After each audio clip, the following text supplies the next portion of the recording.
ജനുവരി 25 വിശുദ്ധ പൗലോസിൻ്റെ മാനസാന്തരം. സീലീസിയയുടെ തലസ്ഥാനമായ താർസൂസിൽ ക്രിസ്തുവിൻ്റെ ജനനകാലത്ത് തന്നെയാണ് മഹാനായ പൗലോസ് അപ്പസ്തോലൻ ബെഞ്ചമിൻ ഗോത്രത്തിൽ ജനിച്ചത്. ബാല്യകാലം മുതൽ അദ്ദേഹത്തിന് റോമൻ പൗരത്വവും ഉണ്ടായിരുന്നു. മാനസാന്തരത്തിന് മുൻപ് അദ്ദേഹത്തിൻ്റെ പേര് സാവൂൾ എന്നായിരുന്നു. ജനനം കൊണ്ട് തന്നെ ഫരീസയനായിരുന്ന സാവൂൾ യഹൂദ നിയമത്തോടുള്ള പ്രതിപത്തി നിമിത്തം ക്രിസ്തുമതത്തിൻ്റെ ബദ്ധശത്രുവായി. സ്തെഫാനൂസിനെ കല്ലെറിയുന്ന സന്ദർഭത്തിൽ സാവൂളും സന്നിഹിതനായിരുന്നു. ക്രിസ്തുമർദ്ദകൻ ക്രിസ്തുശിഷ്യനായ ചരിത്രം നടപടി പുസ്തകത്തിൽ ഇങ്ങനെ സമാഹരിക്കാം.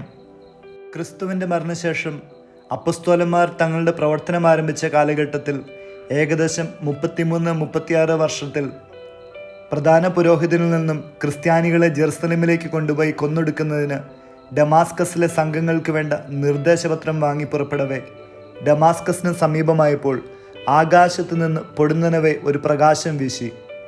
ഉടനെ അയാൾ നിലം പതിച്ചു.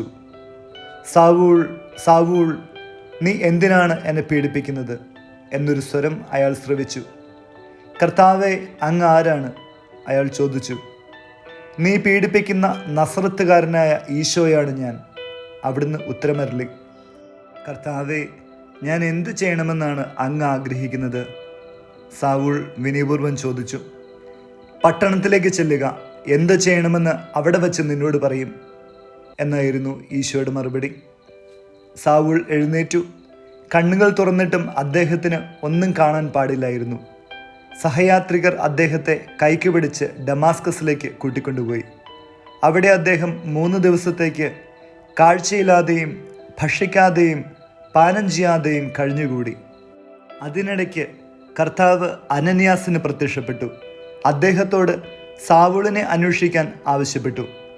ആ മനുഷ്യൻ ക്രിസ്ത്യാനികളെ ഞെരുക്കുന്നവനാണല്ലോ എന്ന് അനന്യാസ് പറഞ്ഞപ്പോൾ കർത്താവ് അരുൾ ചെയ്തു, വിജാതിയരുടെയും രാജാക്കന്മാരുടെയും ഇസ്രായേലരുടെയും ഇടയിൽ എൻ്റെ നാമം എത്തിക്കുവാൻ ഞാൻ തിരഞ്ഞെടുത്തിരിക്കുന്ന ഉപകരണമാണ് അയാൾ. എൻ്റെ നാമത്തെ പ്രതി എന്തെല്ലാം കഷ്ടതകൾ അനുഭവിക്കേണ്ടി വരുമെന്ന് ഞാൻ അവന് കാണിച്ചു കൊടുക്കും. അനന്യാസ് സാവൂളിന് ജ്ഞാനസ്നാനം നൽകി.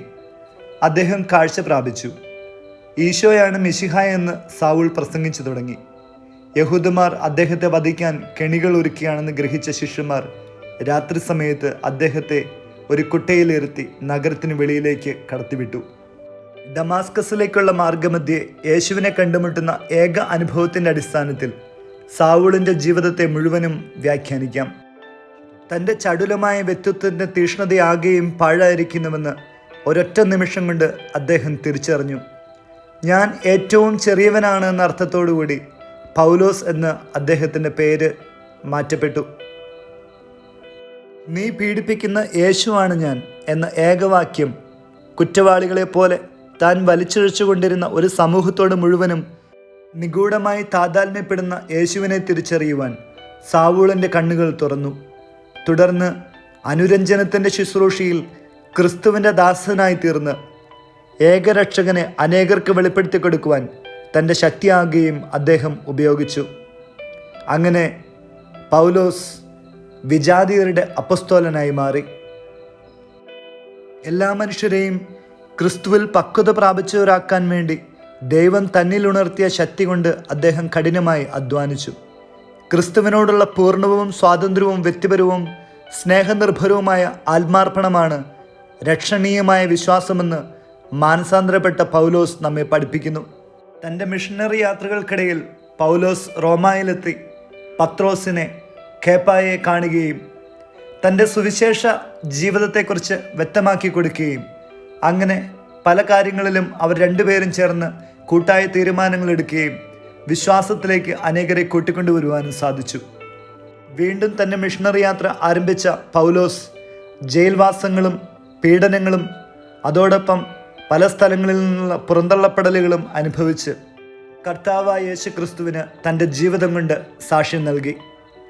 3 മിഷണറി യാത്രകളിലൂടെ ജയിൽവാസവും അതിനിടയിൽ അനേകം ലേഖനങ്ങളും രചിച്ച് 13 ലേഖനങ്ങൾ സഭയുടെ വളർച്ചയ്ക്ക് വേണ്ടി പൗലോസിൻ്റേതായിട്ട് സംഭാവന ചെയ്യപ്പെട്ടു.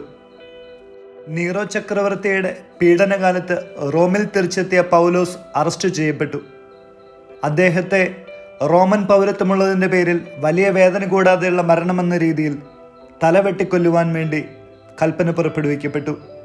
വിശുദ്ധ പത്രോസ്ലിഹായെ തലകീഴായി ക്രൂശിച്ചു കൊന്ന അന്നേ ദിവസം തന്നെയാണ് വിശുദ്ധ പൗലോസും റോമായിൽ വെച്ച് വധിക്കപ്പെട്ടതെന്ന് ചരിത്രം രേഖപ്പെടുത്തുന്നു. അദ്ദേഹത്തിൻ്റെ ഭൗതിക അവശിഷ്ടം റോമയിലെ സെൻറ്റ് പോൾസ് ബസിലിക്കയിൽ അടക്കം ചെയ്തു. ജൂൺ മാസം 29-ാം തീയതി തിരുസഭ പത്രോസ് പൗലോസ് ലിഹന്മാരുടെ തിരുനാൾ ആഘോഷിക്കുന്നു. പീഡനമേൽക്കുന്ന സഭയുടെ കാവലാളായി തീരുവാൻ, സഭയുടെ ശബ്ദമായി മാറുവാൻ, മറ്റൊരു സാവൂളിനെ മാനസാന്തരപ്പെടുത്തുവാനുള്ള വരം കർത്താവെ എനിക്ക് നൽകണമേ എന്ന് വിശുദ്ധ പൗലോസിൻ്റെ മാധ്യസ്ഥം തേടി നമുക്കും പ്രാർത്ഥിക്കാം.